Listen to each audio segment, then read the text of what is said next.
The massive command ship Eternal Dominance hung in the void like a crystal cathedral, its translucent hull catching starlight and bending it into rainbow patterns. Admiral Kethavar stood on the bridge, his towering form casting prismatic shadows across the control panels. His crystalline skin reflected the soft blue glow of the ship's displays, and his forearms moved with practiced precision as he reviewed fleet reports. The Zephyrian Empire had ruled this sector of space for over 3,000 years. Their technology was beyond anything most species could imagine. Their ships moved faster than light without the crude engines other races used. Their weapons could turn entire planets into glass. Their armor could stop anything the galaxy could throw at them. They were perfect beings in perfect ships, ruling a perfect empire. That was why the message from the Galactic Council made Admiral Kethavar laugh. The holographic display showed the council chamber on the neutral world of Sanctuary Prime. Ancient beings from dozens of species sat in a great circle, their faces serious with worry. At the center stood Archivist Veltar, an old Ashanti whose gray skin was marked with the scars of many battles. Honored members of the Zephyrian High Command, Veltar began, his voice heavy with concern. We bring urgent warnings about a species that has recently achieved faster than light travel. They call themselves humans. Admiral Kethavar's laugh was like crystal bells ringing. Humans, the primitive carbon-based creatures from that small yellow star. They barely have cities on their homeworld. That is incorrect, Admiral, Veltar replied. Our latest reports show they have established colonies on 17 worlds. More importantly, we have uncovered historical records about their species that are deeply troubling. The display changed to show images of a blue-green world covered in cities and spacecraft. Ships moved between the planet and its moon, while larger vessels headed toward the outer reaches of the system. It was busier than most species achieved after centuries of space travel. This is impossible, said Commander Zethan, Kethavar's second-in-command. Our scouts reported them as barely beyond nuclear fission just 50 cycles ago. That is precisely the problem, Veltar said. Humans advance at a speed we have never seen before. But that is not the worst of it. We have found records of their homeworld's history. Records that explain why every species that has ever fought humans has either been destroyed or forced into desperate peace agreements. The display showed scenes from human history. Massive explosions that could be seen from space, cities burning, oceans boiling, weapons that turned matter into energy in the blink of an eye. These primitives fought wars that nearly destroyed their own planet. Veltar continued. They created weapons that could end all life on their world. And then when they realized what they had done, they did not destroy these weapons. They made them smaller, more efficient, more deadly. Admiral Kethavar's forearms crossed in a gesture of dismissal. Every species goes through a violent period. The Zephyrians once fought among ourselves before we achieved perfect unity. This means nothing. You misunderstand, Admiral. Humans never stopped fighting. They simply learned to fight smarter. Observe their military doctrine. The display showed human soldiers in strange environments. They fought in frozen wastelands, burning deserts underwater.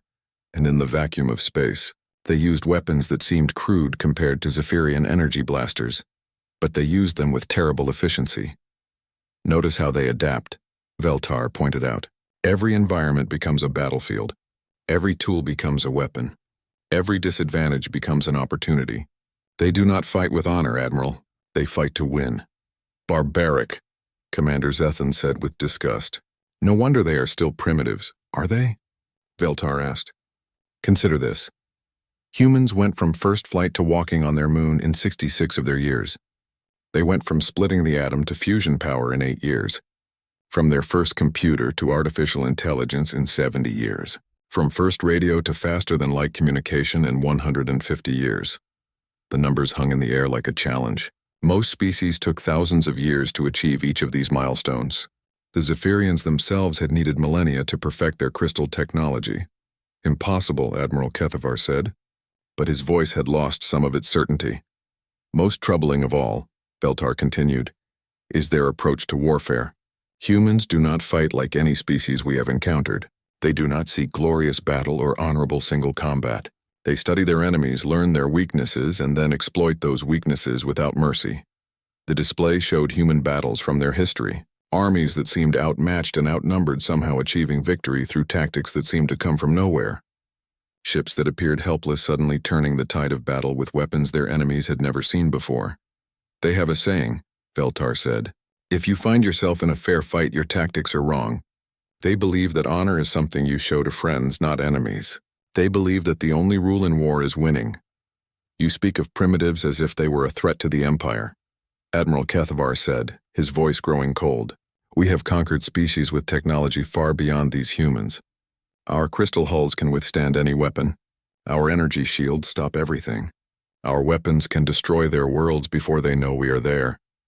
Admiral, Veltar said, we have found records of 17 species that said those exact words about humans. 16 of those species no longer exist. The 17th signed a treaty that gave humans half their territory. Lies, Commander Zethon shouted. No primitive species could threaten advanced civilizations. The Krex hegemony thought the same thing, Veltar replied sadly.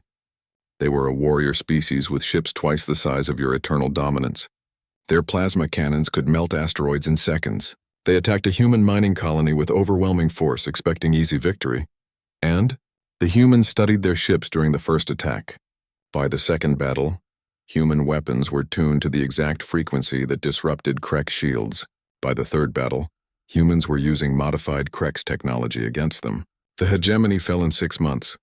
Admiral Kethavar felt a strange sensation he had not experienced in centuries. It took him a moment to recognize it as doubt, but then his crystalline face hardened with resolve. The Krex were fools if they let primitives steal their technology, he said. The Zephyrian Empire does not make such mistakes. Our security is perfect. Our ships are impregnable. Our victory is inevitable. Admiral, please, Veltar pleaded. At least study the humans before taking any action. Learn their history. Understand their capabilities. The Council has prepared detailed files. Enough. Admiral Kethavar's voice rang through the chamber like breaking glass. The Zephyrian Empire has crushed 100 species without effort. These humans are nothing special. They are a young race barely beyond their home system. They will surrender when they see our might, or they will be destroyed like all who oppose us. The connection ended with a sharp crack. Admiral Kethavar turned to his command staff, his forearms gesturing with imperial authority. Prepare the 4th Fleet for immediate deployment, he commanded. We will show these humans the price of existing in our space. Their colonies in the Outer Rim will serve as perfect examples of Zephyrian power. What are our orders regarding prisoners, Admiral? Asked Commander Zethon. Take enough for labor slaves. Destroy the rest. Make it quick and visible. I want every species in this sector to know what happens to those who forget their place. As the orders went out across the fleet, Admiral Kethavar allowed himself a moment of satisfaction. Soon the galaxy would be reminded why the Zephyrian Empire was supreme. These humans would be just another footnote in the long history of their conquests. He never noticed the small device attached to his command console, quietly recording every word for transmission to human intelligence networks that supposedly did not exist. The humans, it seemed, had been listening all along. The mining colony of New Brisbane sat on the edge of human space like a lonely lighthouse in the vast darkness. It was not much to look at from orbit, just a collection of domed habitats, mining platforms, and cargo ships clustered around a small asteroid rich in rare metals. 3,000 humans called it home, most of them miners, engineers, and their families seeking a better life on the frontier. Colony Administrator Sarah Chen stood in the communication center, reviewing the morning reports. Production was up 12% from last month. The new deep shaft operation was yielding excellent results. 2 more families had arrived on the weekly transport. It was shaping up to be a good day. That was when the Zephyrian fleet dropped out of hyperspace. Ma'am, called sensor technician Rodriguez from his station, his voice tight with worry. We have unknown contacts. 37 ships, configuration unlike anything in our databases. They're big. Sarah moved to the main display and felt her blood turn cold. The ships that hung in space above New Brisbane were massive, each one larger than the colony's biggest cargo hauler. They gleamed like cut diamonds, their crystalline hulls reflecting the light of the system's star in brilliant flashes. Even to her untrained eye, they looked advanced far beyond anything humanity had built. Are they responding to standard greeting protocols? She asked. Negative. They're just sitting there, scanning us. Sarah felt the weight of 3,000 lives on her shoulders. As colony administrator, it was her job to keep everyone safe. But how do you negotiate with aliens when you have never met aliens before? Send the first contact package, she ordered. All languages, all frequencies. Let them know we come in peace and would like to establish diplomatic relations. Rodriguez nodded and began transmitting. The first contact package was something every human colony carried. A carefully prepared message explaining who humans were, where they came from, and their desire for peaceful contact with other species. It included mathematical concepts, star charts, and even samples of human music and art. For 20 minutes, nothing happened. The alien fleet hung in space, silent and menacing. Then one of the ships moved forward, growing larger on the display until it dominated the screen. Incoming transmission, Rodriguez reported. Audio and visual. The main screen flickered to life, showing the bridge of the alien vessel. Sarah had to fight not to step backward. The being that appeared on screen was tall, easily 8 feet in height, with 4 arms and skin that looked like living crystal. Its face was harsh and angular, with eyes that glowed with inner light. When it spoke, its voice was like the sound of wind through chimes. I am Admiral Kethvar of the Zephyrian Empire, the alien said. You will identify yourself and explain your presence in our territory. Sarah straightened her shoulders and stepped forward. I am Colony Administrator Sarah Chen of New Brisbane. We are human colonists engaged in peaceful mining operations. We had no knowledge that this system was claimed by your empire. We would be happy to discuss territorial boundaries and establish proper diplomatic relations. Admiral Kethavar's laugh was cold and harsh. Diplomatic relations? You speak as if you were equals. Your species is young and weak. Your technology is primitive. Your very existence is an insult to proper order. Sir, I assure you that humanity seeks only peaceful coexistence. Sarah replied, keeping her voice steady despite the fear growing in her chest. If we have unknowingly entered your territory, we can arrange for proper negotiations through official channels. Perhaps we could establish trade agreements that benefit both our peoples. Trade? The alien's 4 arms spread wide in what might have been amusement. What could your pathetic species possibly offer the mighty Zephyrian Empire? You are barely beyond stone tools compared to us. Sarah felt anger starting to mix with her fear. She had spent 5 years building this colony, watching families make new homes, seeing children take their first steps under an alien sky. These people deserved respect, not contempt. With respect, Admiral, you might be surprised by human capabilities. We are a resourceful species. I am sure we could find ways to... Enough, Admiral Kethvar cut her off. I will demonstrate the price of your arrogance. The transmission ended.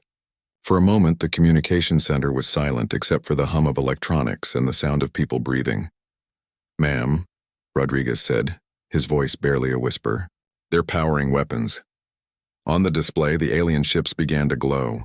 Energy built up in crystalline arrays along their hulls, casting rainbow patterns across space. One of the smaller ships turned toward the colony's outer mining platform, a structure that housed 50 workers and their families. Platform 7, this is Colony Command, Sarah said into her microphone. Emergency evacuation, all personnel to escape pods immediately. This is not a drill. She watched in horror as beams of pure energy lanced out from the alien ship. The mining platform, with its massive steel framework and heavy industrial equipment, simply vanished. One moment it was there, the next it was a cloud of glowing particles expanding into space. 50 human lives, gone in an instant. Emergency broadcast. All frequencies, Sarah ordered, her voice shaking with grief and rage. This is New Brisbane Colony Command. We are under attack by unknown alien forces. Repeat, we are under attack. All human ships and stations receive and relay this message. We are uploading everything we have recorded about these aliens. Download it, study it, and prepare. Even as she spoke, the colony's computers were working frantically. Every scan, every energy reading, every detail about the alien ships was being compiled and transmitted across human space. The quantum communication network that connected human colonies flashed with urgent data packets. Within minutes, every human outpost within 50 light-years would have detailed information about Zephyrian technology. Ma'am, the aliens are transmitting again, Rodriguez reported. Admiral Kethvar appeared on screen once more, his crystalline face showing what might have been satisfaction. Do you see now, primitive? This is the fate of all who oppose the Empire. Surrender your colony and submit to Zephyrian rule, or watch your people die one by one. Sarah looked around the communication center. Her staff were all watching her, waiting for her decision. Outside, she could see families boarding evacuation ships, children crying as their parents carried them to safety. These were her people, her responsibility. "Admiral," she said finally, "you just made a very serious mistake." "Mistake?" The alien's laugh was like breaking glass. "I have demonstrated our superior power. What mistake could there be in showing primitives their place?" "You assumed we were helpless," Sarah replied. "You assumed we would panic and surrender. You assumed we were alone. But most importantly, you just gave every human engineer in this sector a detailed look at your technology. We are very good at learning from our mistakes, Admiral. We are even better at learning from yours." Admiral Kethvar's glowing eyes narrowed. "Your threats are meaningless. Your species lacks the knowledge to understand our technology, let alone counter it." "Maybe," Sarah said. "But we have something you do not have, Admiral. We have a very good reason to be angry now, and humans are at their most dangerous when they are angry." The transmission cut off again. Around her, the evacuation continued with practiced efficiency. The colony's emergency protocols were working perfectly, another example of human preparation and adaptability. But Sarah knew this was just the beginning. As the last transport ships cleared the colony, Sarah remained at her post, sending continuous updates to human command. Everything the aliens did, every move they made, every energy signature they emitted was being recorded and transmitted across human space. "Ma'am," Rodriguez said quietly, "the transport is ready for us." Sarah nodded and began shutting down the communication center. As she worked, she thought about the alien admiral's words. He had called humans primitive, weak, pathetic. He had laughed at the idea of diplomatic relations. But he had also just given humanity its first real look at advanced alien technology. And humans, Sarah knew, were very good at taking things apart to see how they worked. "Let's go," she said, and led her staff to the waiting transport. Behind them, New Brisbane Colony fell silent as the Zephyrian fleet moved into occupation positions. But across human space, the real work was just beginning. Admiral Kethavar had expected the conquest of human space to take perhaps 10 days. After 3 months, he was beginning to suspect he had made an error in his calculations. The problem was not that humans fought well. The Zephyrians had faced skilled warriors before. The problem was that humans did not fight at all the way civilized species were supposed to fight. They had no honor codes, no formal battle protocols, no sense of proper military conduct whatsoever. "Report," Admiral Kethvar commanded as he entered the tactical center of the Eternal Dominance. The crystalline walls around him displayed a three-dimensional map of human space, marked with the positions of Zephyrian forces and known human colonies. "The 3rd Squadron reports another successful raid on the human outpost at Kepler Station," Commander Zethan replied. "The station was destroyed with minimal resistance, however." "However what?" "The humans evacuated the entire population 18 hours before we arrived. They also removed all useful equipment and destroyed everything they could not take. We captured an empty shell, Admiral." Admiral Kethavar's forearms clenched in frustration. This was becoming a pattern. Every time the Zephyrian fleet approached a human target, they found it already abandoned. The humans seemed to know exactly when and where the next attack would come. "What about the industrial complex at New Harmony?" he asked. "Also evacuated, sir. But the humans left.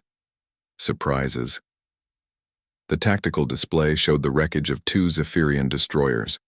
They had been torn apart by explosions that seemed to come from within the abandoned human facilities. "How?" Admiral Kethvar demanded.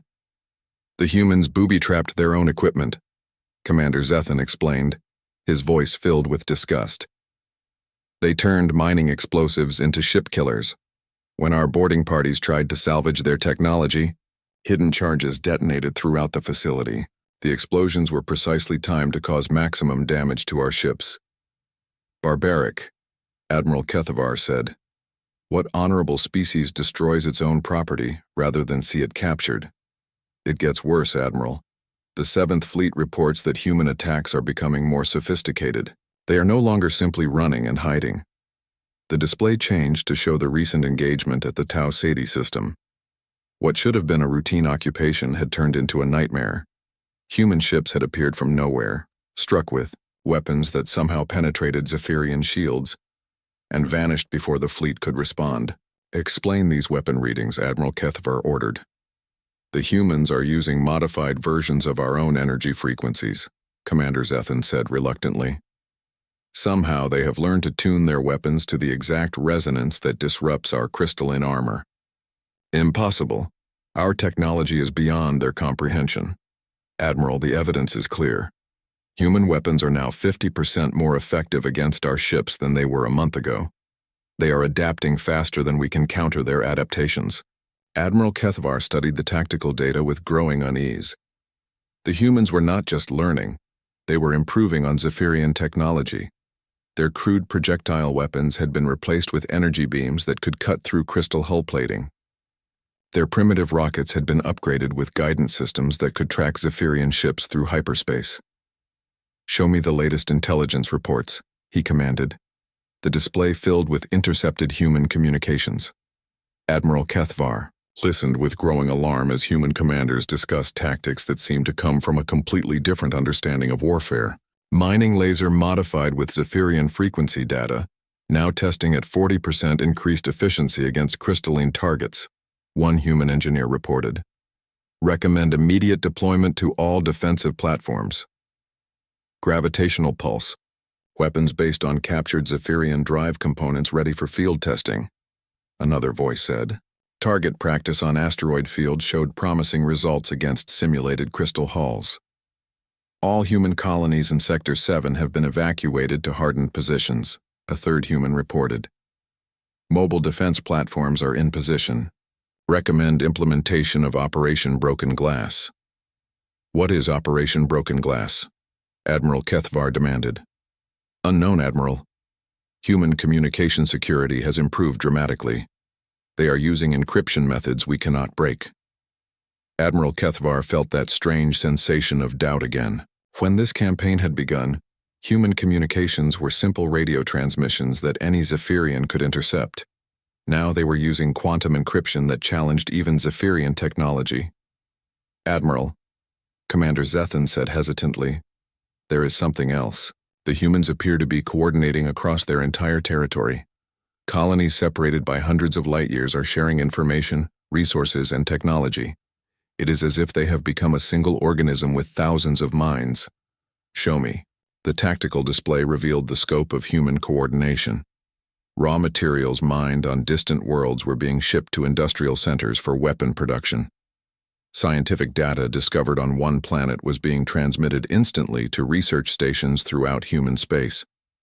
Even civilian evacuation efforts were being coordinated on an unprecedented scale. How many human colonies have we successfully captured? Admiral Kethvar asked. 7, Admiral, but they were all abandoned before we arrived. And how many human colonies remain in operation? 43, sir, but they are no longer stationary targets. The humans have developed mobile habitats that can relocate at short notice. They are also building hidden bases in asteroid fields and nebulae. Admiral Kethvar felt a chill run through his crystalline form. The humans were not just resisting, they were evolving. Every attack taught them something new about Zephyrian capabilities. Every defeat made them stronger. What about the human fleet strength? Difficult to assess, Admiral. They no longer fight in formal battle lines. Instead, they use small groups that appear, attack, and vanish. Our estimates suggest they have at least 200 combat vessels, but they rarely deploy more than 10 ships at a time. 200? Admiral Kethvar was shocked. When the campaign began, human forces consisted of perhaps 30 armed merchant vessels and a handful of patrol boats. Where did they get 200 warships? They built them, Admiral. Human industrial capacity has increased by 800% since the war began. They have converted civilian ships, modified mining equipment, and constructed entirely new vessels designed specifically to fight us. The display showed images of human warships that bore little resemblance to their original designs. Cargo haulers had been fitted with military-grade armor and weapons systems. Mining ships had been converted into mobile gun platforms. Even passenger liners had been turned into troop transports bristling with defensive weapons. Most concerning, Commander Zethan continued, is their new tactical doctrine. They no longer try to match our firepower. Instead, They focus on mobility, stealth, and precision strikes.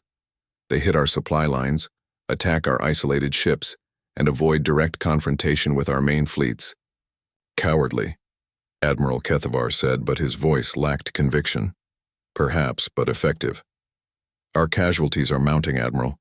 We have lost 18 ships in the past month alone. Meanwhile, human forces seem to be growing stronger. Admiral. Kethavar turned away from the tactical display, his mind racing. This was not how conquests were supposed to proceed. Inferior species were supposed to surrender when faced with superior technology. They were supposed to recognize the futility of resistance and submit to the natural order. But these humans seemed to think that natural order was something they could change. Prepare a message to the homeworld, Admiral Kethavar commanded. Request reinforcements, a full battle fleet. Admiral, that will require approval from the High Council. They will want to know why we need additional forces against a primitive species. Admiral Kethavar was quiet for a long moment. Outside the ship's crystalline windows, the stars looked the same as they always had. But somehow the galaxy felt different now. Less certain, less ordered. Tell them, he said finally, that the humans are more dangerous than we anticipated. It was the first time in his military career that Admiral Kethavar had admitted that any enemy was dangerous. But as he watched the tactical display update with new reports of human raids, evacuations, and technological advances, he realized that pride was a luxury he could no longer afford. The humans were teaching him that survival mattered more than honor, and they were very good teachers. Dr. Elena Vasquez had been a theoretical physicist before the war. Now she was something that had no name in any language. A xenotechnology reverse engineer, a digital archaeologist, a translator of alien mathematics into human understanding. She stood in the converted cargo bay of Research Station Prometheus, staring at the most beautiful and terrifying sight she had ever seen. The captured Zephyrian command ship hung in the center of the bay like a crystal sculpture come to life. Its hull was intact, its systems powered down but functional. Most importantly, its databases were still accessible. How long do we have? She asked Colonel Martinez, the military liaison who had been assigned to oversee the project. Unknown, he replied. The Zephyrians don't know we have it yet. Their Admiral Kethavar thinks the crystal harmony was destroyed in the battle at Vega Prime, but they'll figure out the truth eventually. Elena nodded and turned back to her team. 3 months ago, they had been university professors, computer programmers, and graduate students. Now they were humanity's best hope of understanding the technology that had been killing them. All right, people, she said. Let's see what we can learn. The first breakthrough came within hours. Human computer specialists, led by a 19-year-old hacker named Jamie Kim, had spent weeks learning Zephyrian data protocols. Now they were inside the alien ship's computer systems like digital ghosts, copying everything they could find. Their security is incredible, Jamie reported, fingers flying over multiple keyboards at once. But it's designed to keep out other Zephyrians, not humans. They never imagined anyone would approach their systems the way we do. What do you mean? Elena asked. Zephyrian thinking is very ordered, very hierarchical. Their computer security assumes you'll try to access data through proper channels, with correct authorization codes. But humans, Jamie grinned, we cheat. Within 6 hours, they had downloaded the complete technical specifications for Zephyrian energy shields, weapons systems, and faster-than-light drives. More importantly, they had the underlying physics that made it all work. This is impossible, said Dr. Chen, Elena's former colleague from the university. According to their calculations, crystal-based energy matrices should be unstable. The resonance frequencies should tear themselves apart. Should be. Elena agreed, studying the alien equations. But look at this stabilization formula. They're using a feedback loop that compensates for harmonic distortion. It's brilliant, but what? Elena smiled grimly. But it has a flaw. See this frequency range here? The one they avoid completely? That's not a design choice, that's a blind spot. Their crystalline biology makes them naturally immune to certain energy wavelengths, so they never realized those frequencies could be weaponized. Within 12 hours, human engineers were building prototype weapons designed to exploit that exact weakness. Within 24 hours, they were field testing the results.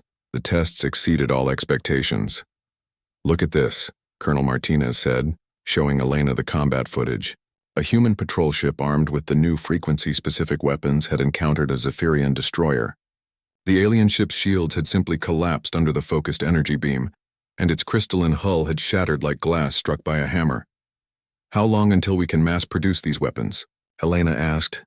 "Engineering teams across human space are already retooling factories," the colonel replied. "We should have the first production units ready within a week." But Elena was already thinking ahead. Weapons were just the beginning. The real prize was in the Zephyrian navigation systems. "Jamie," she called out, "have you found their fleet coordination protocols yet?"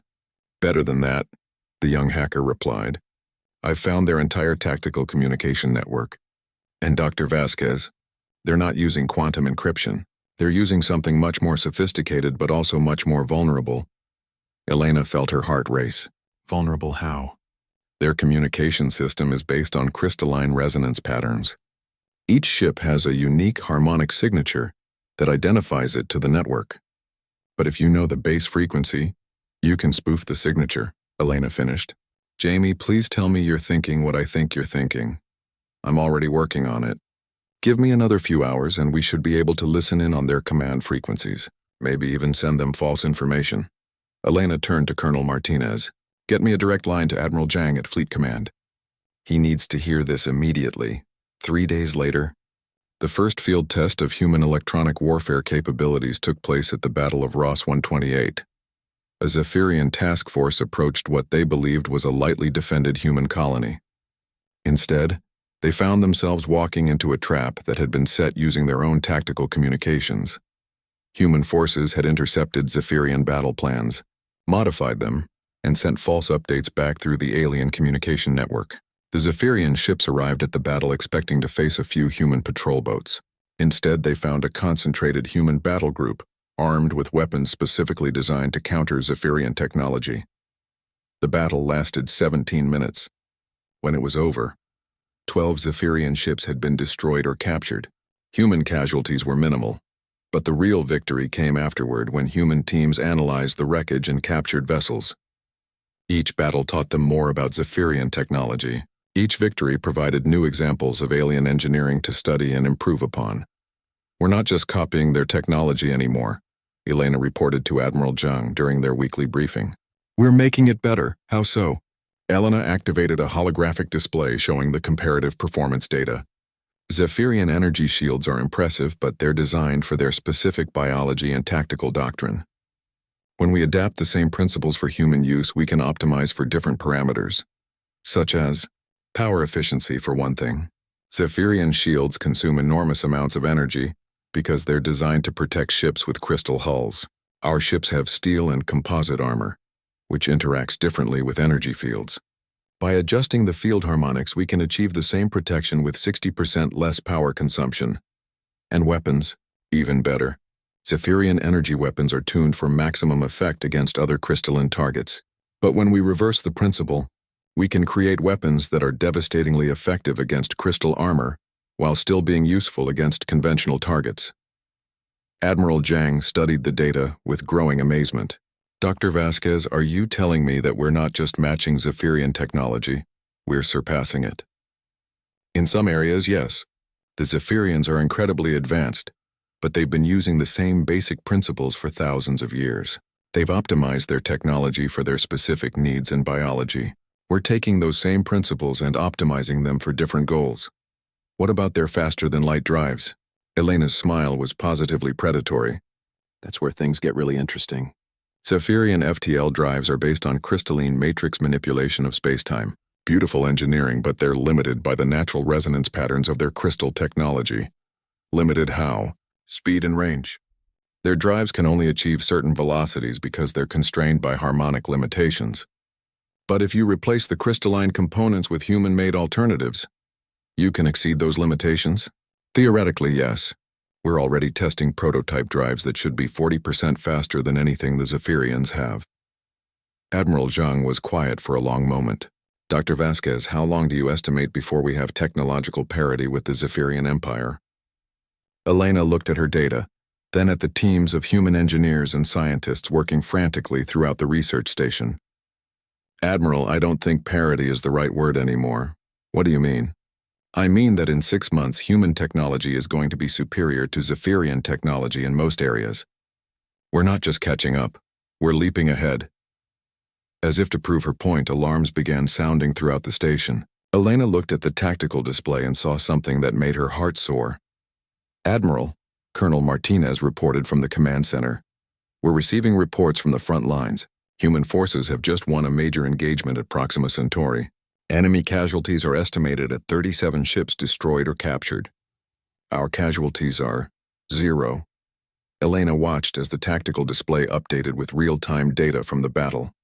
Human ships moved through space with new confidence. Their improved shields shrugging off Zephyrian weapons while their enhanced guns tore through alien defenses like tissue paper.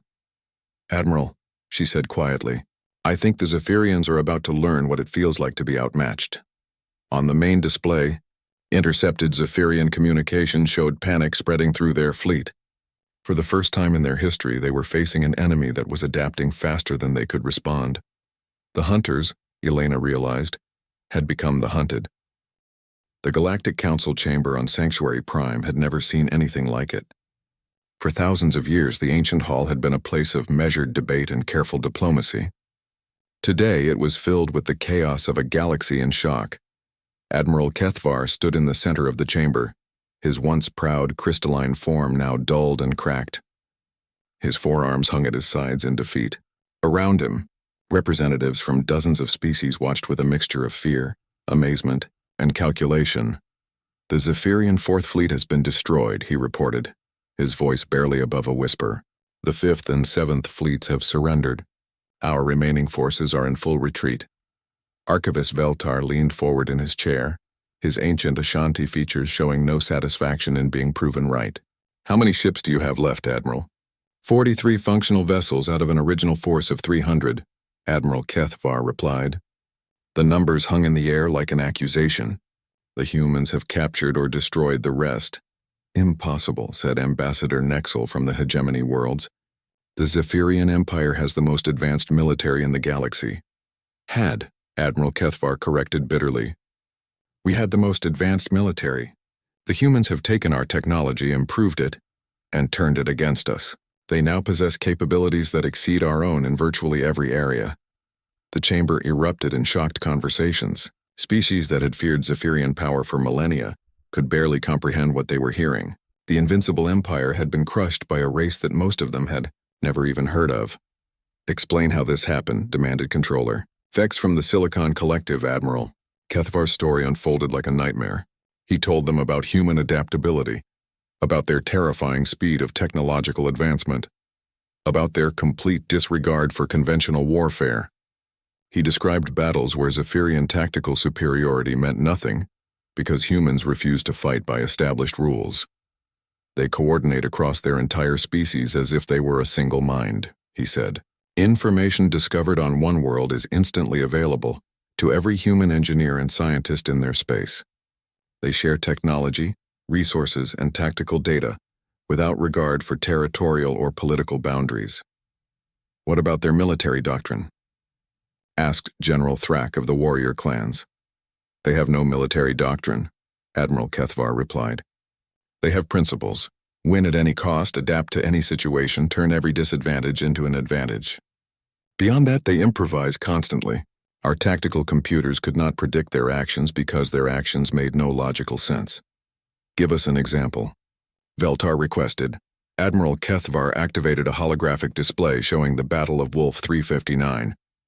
"We approached this human industrial complex with overwhelming force. 3 battle cruisers against a single mining station. The humans should have surrendered immediately." The display showed Zephyrian ships approaching what appeared to be a defenseless facility. Instead, the humans had converted their mining equipment into weapons. They used industrial lasers to cut through our hull plating. They turned magnetic ore handlers into projectile weapons. They even weaponized their asteroid processing systems. "Barbaric," muttered someone from the back of the chamber. "Effective," Admiral Kethvar countered. "They destroyed one of our battle cruisers with equipment designed to mine asteroids." But that was not the worst part. While we were fighting the station, human reinforcements arrived from 3 different systems. Ships that had been cargo haulers a month earlier were now armed with weapons based on our own technology. How did they acquire Zephyrian technology? Asked Ambassador Nexel. Admiral Kethvar's crystalline face darkened with shame. We gave it to them. Every battle, every attack, every demonstration of our power provided them with new data to analyze. They recorded everything. Our weapon frequencies, our shield harmonics, our tactical communications. Within weeks, they were building countermeasures. Within months, they were building better versions of our own equipment. The display changed to show comparative technology charts. The data was stunning. Human weapons that were more efficient than Zephyrian designs. Human shields that were stronger. Human ships that were faster. The worst part, Admiral Kethvar continued, was their electronic warfare capabilities. They learned to hack our communication networks, to spoof our identification codes, to feed false information into our tactical systems. In the final battles, we could not trust our own computers. Controller Vex spoke up. Surely the Zephyrian homeworld can send reinforcements. The homeworld has refused all requests for additional forces, Admiral Kethvar said quietly. The High Council believes this defeat is the result of my tactical incompetence, not human capabilities. They expect me to find a way to restore Zephyrian honor through victory. Can you? Asked Veltar. No. The word came out like a crystal breaking. The humans have offered terms for a ceasefire. The High Council has ordered me to reject them and continue fighting, but I have seen what these humans can do. Continuing this war will result in the complete destruction of Zephyrian civilization. The chamber fell silent. Admiral Kethvar, one of the most feared military commanders in the galaxy, was openly admitting defeat to a species that had been unknown just a year ago. What are the human terms? Asked Ambassador Nexel. Admiral Kethvar activated another display. Complete withdrawal of Zephyrian forces from human space. Recognition of human territorial claims. Open trade agreements and... He paused, as if the words were difficult to speak. Access to 3 major hyperspace routes that pass through former Zephyrian territory. That is barely more than surrender, General Thrak observed. It is generous, Admiral Kethvar replied. The humans could demand much more. They have the military capability to enforce any terms they choose. Instead, they offer us a chance to retreat with some dignity intact. What about their expansion plans? Asked Controller Vex, unknown. Human exploration fleets are already moving beyond their previous borders. They are establishing new colonies, building new trade relationships, and making contact with species we have never encountered. The galaxy is about to become much larger and much more complicated. Veltar stood up, his ancient form moving slowly to the center of the chamber. I warned all of you about the humans. I told you they were dangerous. None of you listened. He looked around the chamber, meeting the eyes of representatives who had dismissed his warnings just months ago. Now we must face a new reality. Humanity has announced itself as a major galactic power. They have technology that rivals or exceeds our own.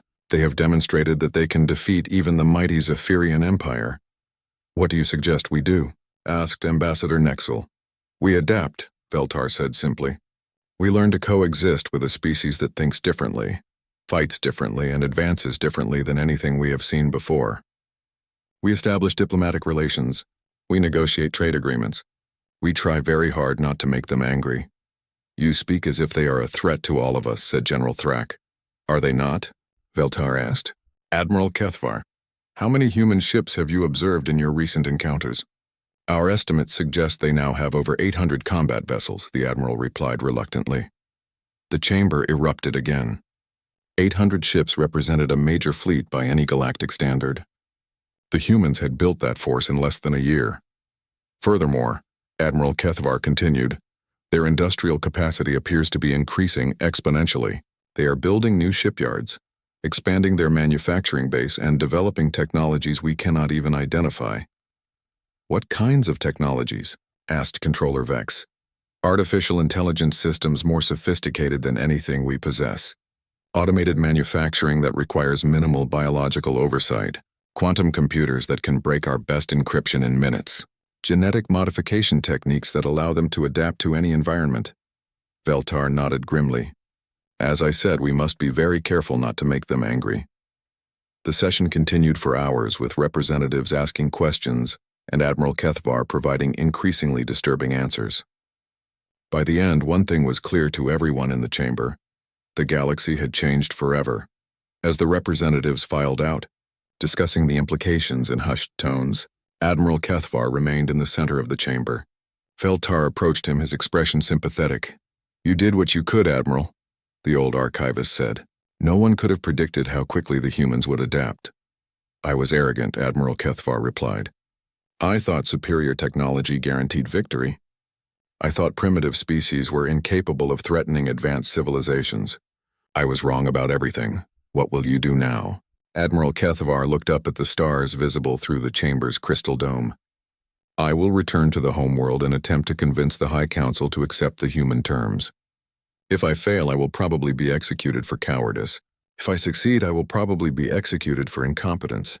And if you do nothing, then the humans will continue their advance and the Zephyrian Empire will cease to exist within 5 years." Veltar was quiet for a moment. "For what it is worth, Admiral, I believe you are making the right choice."